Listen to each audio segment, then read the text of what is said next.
বাঙালির 12 মাসে 13 পার্বণ লেগেই থাকে। তার মধ্যে যেমন অন্যতম দুর্গাপূজা, কালী পূজা, তার মতোই একটি পার্বণ হচ্ছে মকর সংক্রান্তি বা পৌষ সংক্রান্তি।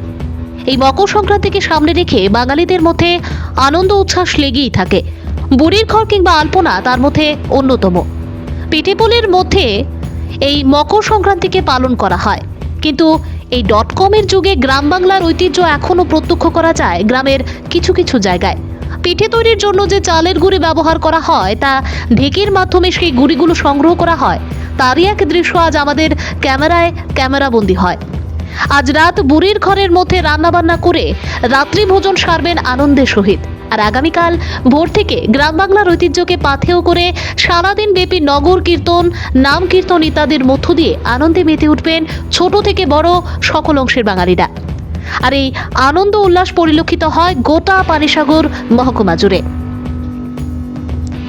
অম্লান দাসের রিপোর্ট, আসাম প্রাইম নেটওয়ার্ক।